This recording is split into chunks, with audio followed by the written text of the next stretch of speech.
You're listening to an Airwave Media Podcast. What does Sputnik have to do with student loans? How did a set of trembling hands end the Soviet Union? How did inflation kill moon bases? And how did a former president decide to run for a second non-consecutive term? These are among the topics we deal with on the My History Can Beat Up Your Politics podcast. We tell stories of history that relate to today's news events. Give a listen. My History Can Beat Up Your Politics, wherever you get podcasts.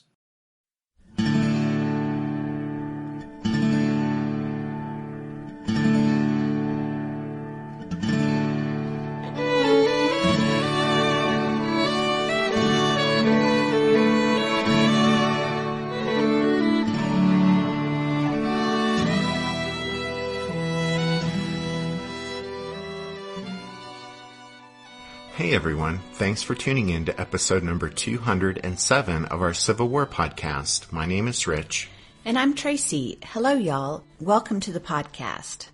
As y'all recall, when we left off last time, it was the summer of 1862 and Union General Don Carlos Buell was struggling eastward toward Chattanooga, repairing the tracks of the Memphis and Charleston Railroad as he went to use as his supply line.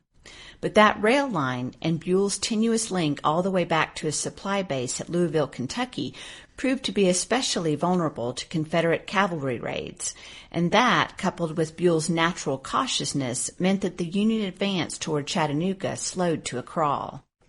Taking advantage of Buell's slow march eastward, Confederate General Braxton Bragg shifted the bulk of his army from northern Mississippi to Chattanooga. Because the Federals had previously captured the rail hub at Corinth, the 30,000 rebels had to take a roundabout railroad journey to Chattanooga, which ended up covering over 770 miles during the last week or so of July. But the movement was successful and was one of the great strategic uses of railroads during the Civil War.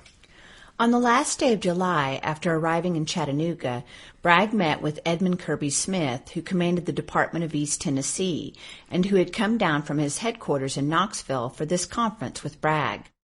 There was the potential for trouble here, since coordination between the two men could prove difficult due to the fact that Kirby Smith and Braxton Bragg were both major generals. Bragg technically outranked Smith, but military protocol dictated that Bragg wouldn't actually be able to issue orders to Smith unless the two men were in the field at the same place at the same time. But despite the awkward command situation, Bragg and Kirby Smith got on well at their meeting in Chattanooga. Smith had lobbied for Bragg to bring his army to East Tennessee, and now that Bragg and his men were actually here, Kirby Smith indicated he was willing to play his part in Bragg's plan for a campaign to reconquer Middle Tennessee and retake the state capital of Nashville, which the Yankees had captured back in February. However, Smith did press for a preliminary operation aimed at prying the Federals out of Cumberland Gap.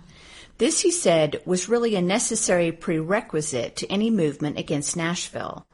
After much discussion, Bragg agreed that Smith would first advance against the Gap with about 20,000 men, including two newly arrived brigades from Bragg's army, and then once Cumberland Gap was recaptured, Smith would march to link up with Bragg, and together they would mount a coordinated operation against Nashville. Well, that was the plan anyway. But Kirby Smith returned to Knoxville and apparently almost immediately began having second thoughts about his agreement with Bragg.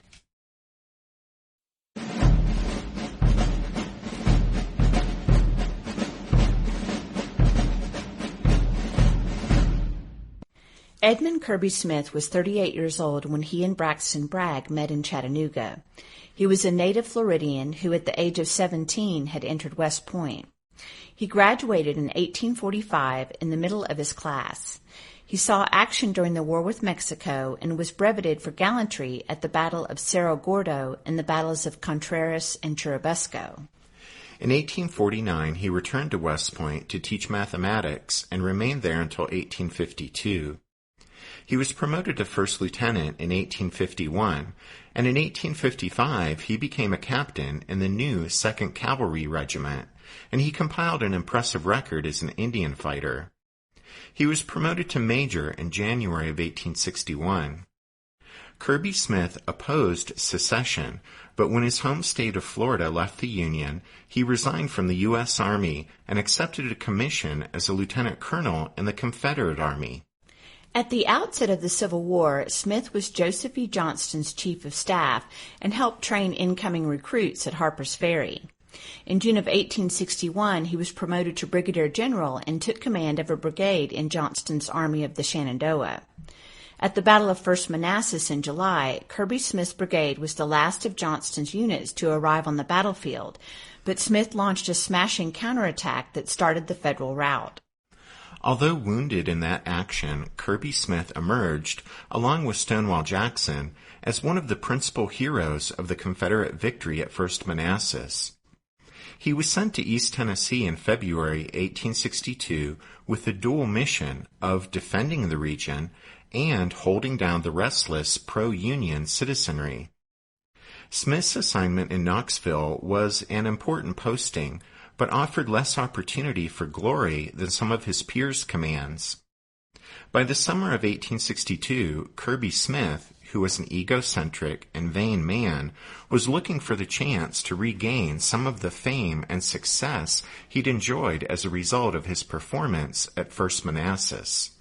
It's not known when exactly Kirby Smith decided to change the plans that he and Bragg had agreed upon at their meeting in Chattanooga, but at some point, what historian Kenneth Noe called, quote, Kentucky's Siren Song of Glory began to tempt Smith. For some time, exiled pro-Confederate Kentucky politicians, claiming the population was really on the side of the Confederacy, had been pressuring Jefferson Davis for a renewed rebel offensive into the bluegrass state. And Kentucky native John Hunt Morgan had led a raid of 900 Confederate cavalry toward Lexington in July, and he reported to Kirby Smith that, quote, I am here with a force sufficient to hold the country outside Lexington and Frankfort. These places are garrisoned chiefly by half-trained home guard. The whole country can be secured, and 25,000 or 30,000 men will join you at once. The temptation to strike into central Kentucky grew stronger when Kirby Smith thought about what it would take to overcome Union General George Morgan's well-supplied garrison of 9,000 Yankees at Cumberland Gap. With Buell still crawling eastward toward Chattanooga, Bragg's plan to reconquer Middle Tennessee and recapture Nashville depended on speed and the need to avoid a long siege at Cumberland Gap, but the Federal garrison there was too strong to be defeated quickly. The prospect of marching up into north-central Kentucky and raking in vast amounts of supplies and signing up thousands of eager recruits also seemed too good to pass up. Kirby Smith was also surely aware that Lexington itself would be a splendid prize. The home of John C. Breckinridge, Mary Lincoln, and the late Henry Clay, the city in the heart of the bluegrass was known as the Athens of the West. And so on August 9th, just over a week after returning to Knoxville, Smith wrote to Bragg saying, quote, I understand General Morgan has at Cumberland Gap nearly a month's supply of provisions. If this be true, the reduction of the place would be a matter of more time than I presume you are willing I should take. As my move direct to Lexington, Kentucky would effectually invest Morgan and would be attended with other most brilliant results in my judgment, I suggest my being allowed to take that course if I find the speedy reduction of the gap an impracticable thing. Maybe the awkward command situation meant Bragg didn't feel he could hold Kirby Smith to the original plan, or maybe Bragg, too, was already having second thoughts about the Nashville operation. But whatever the case, Bragg replied in a message to Smith that now he was also leaning toward a strike into Kentucky. And suddenly, just like that, with Bragg's waffling, the Confederate objective had shifted from Middle Tennessee and Nashville to north-central Kentucky and Lexington. Bragg's agreement delighted Kirby Smith, who quickly made final preparations for a strike north into the bluegrass state. One of the clues his men received concerning their destination was that Smith renamed his command the Army of Kentucky. On August 14, 1862, Smith led his 20,000 troops out of Knoxville and headed north into the mountains, and the Kentucky campaign was underway.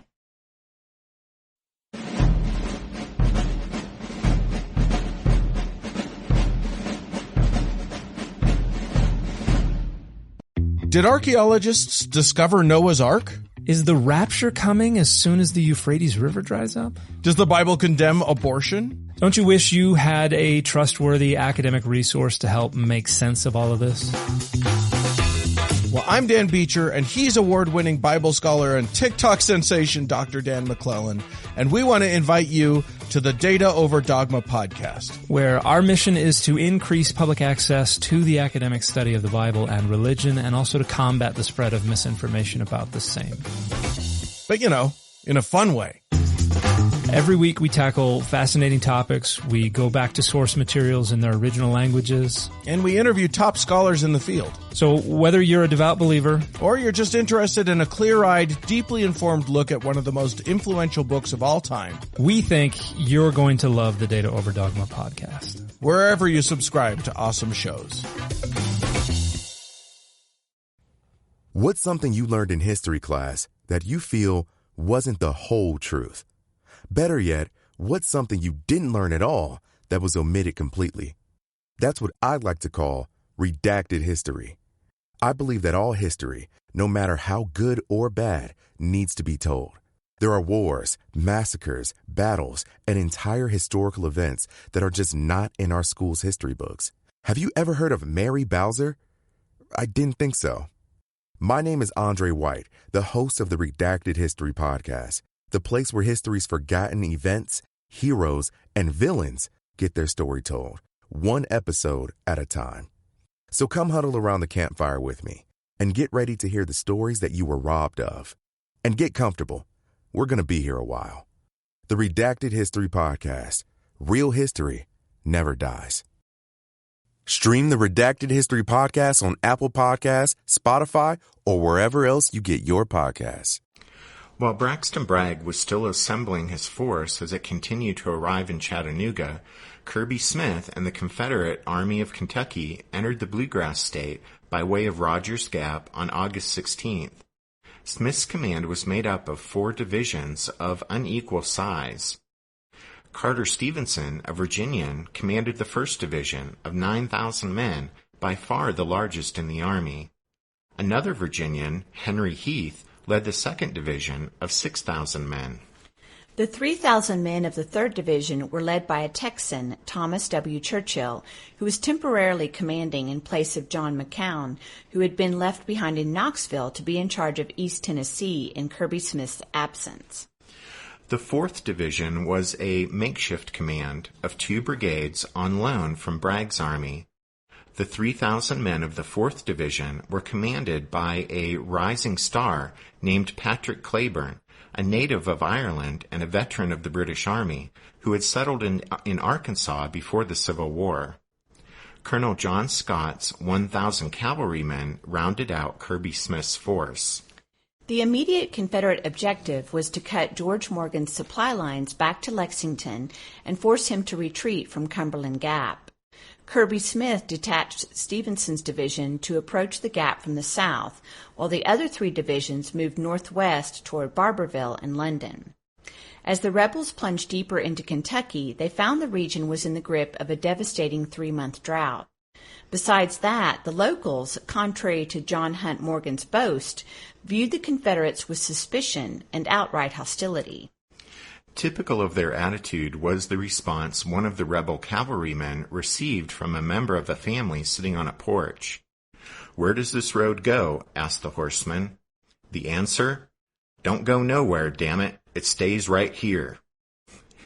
Well, in a letter to his wife, Smith put it succinctly, saying, quote, "The people are bitterly and violently opposed to us."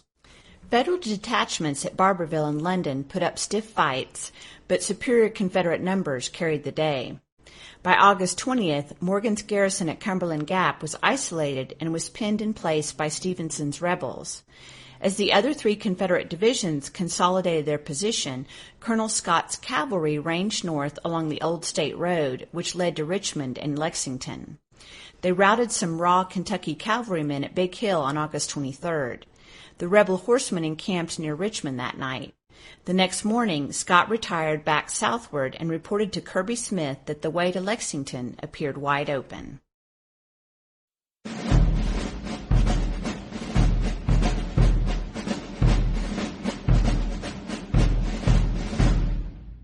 The news of Kirby Smith's march into Kentucky was a shock to the Union High Command. Smith's advance to Barberville meant that Morgan's command, the largest Union force in the Bluegrass State east of the Tennessee River, was now cut off at Cumberland Gap. Aside from some raw cavalry, the only other organized Federal unit in Kirby Smith's path was the 18th Kentucky Infantry, which was posted along the railroad between Lexington and Cincinnati. Brigadier General Jeremiah Boyle, the Federal military commander in Kentucky, frantically appealed for help to higher authorities as soon as Confederate intentions became clear. As a result, reinforcements, mostly new recruits only just mustered into service, began streaming down from Indiana and Ohio. Henry Halleck, recently installed in Washington as General-in-Chief, realized the danger at once and rearranged the Union command structure by placing Major General Horatio Wright in command over a reorganized Department of the Ohio. By the time Colonel Scott and his rebel cavalrymen approached Richmond on August 23rd, a Federal force had begun to coalesce around Lexington, and within days it would number 8,000 men. The new Federal force concentrating at Lexington was also styled the Army of Kentucky, and it was destined to have a short and turbulent career. Its first commander was Major General Lew Wallace, who was sitting in the corner, so to speak, back home in Indiana after falling into Grant's bad graces because of his performance at the Battle of Shiloh. At any rate, Wallace quickly organized the defenses around Lexington and proposed to make a stand along the high bluffs that bordered the Kentucky River Valley just to the south of the city.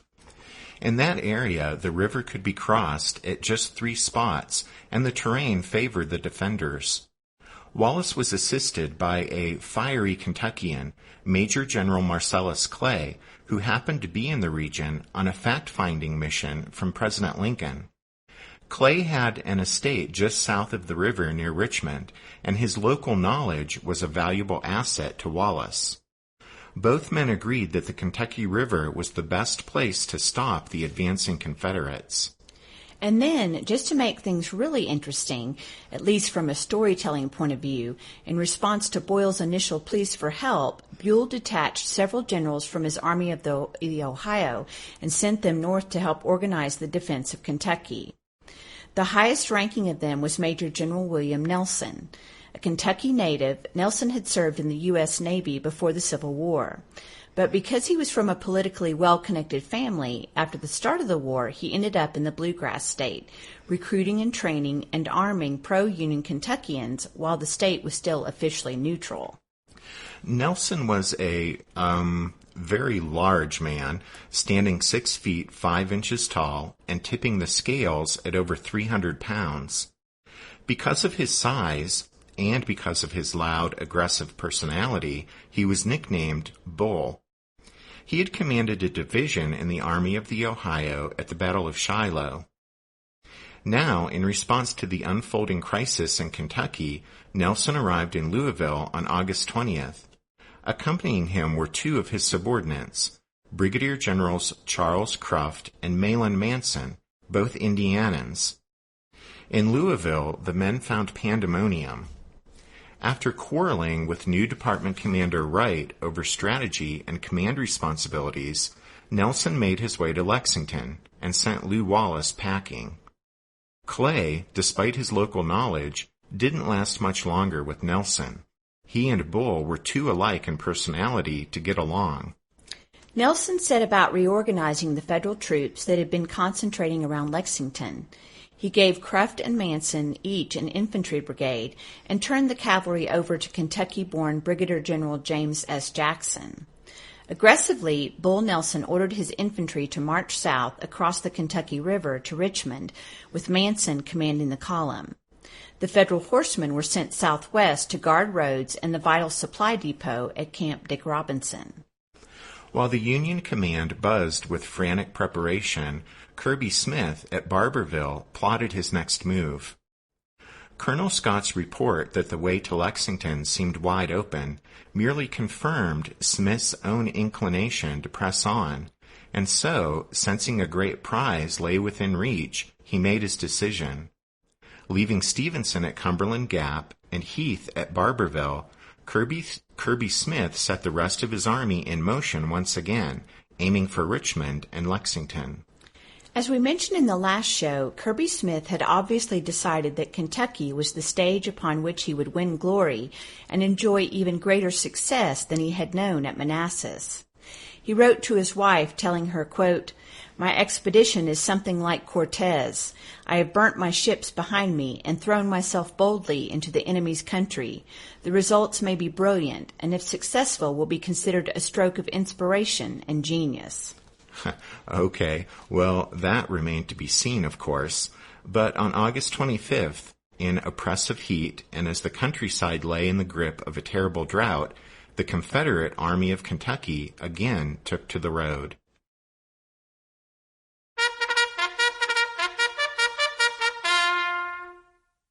That means it's time for this episode's book recommendation. And our recommendation this time is General Edmund Kirby Smith, CSA, by Joseph H. Parks. Yeah, if you're interested in picking up a biography of Kirby Smith, there actually aren't that many choices that we're aware of, at least. With that in mind, Parks' book isn't perfect, but it'll do if you're interested in learning more about a man who, by the end of the war, was one of the more fascinating figures in the Confederacy. So that's General Edmund Kirby Smith, CSA, by Joseph H. Parks. You can find a list of all of our book recommendations if you head over to the podcast website, which is www.civilwarpodcast.org. Also at the website, you can sign up to become a member of the Strawfoot Brigade. Just yesterday, we released the 58th Members episode, and with that show, we started a short story arc in which we're going to look at journalism and the press during the Civil War. And you also find out which one of our grandfathers was a war correspondent during World War II. Exactly. So, of course, we want to say thank you to the newest members of the Strawfoot Brigade, Carrillo, Carl, Brian, and Samuel. And we also want to thank Rowan S. and David M. for their donations to the podcast this past week. Okay, so we're giving you guys kind of a short episode this week, but with the holiday weekend here in the States for Labor Day, we thought you'd forgive us. But anyway, thanks for listening to this episode of The Civil War, 1861 to 1865, a history podcast. Tracy and I do hope you join us again next time when we look at what was probably the most lopsided victory of the war at the Battle of Richmond. But until then, take care. Thanks, everyone. Bye.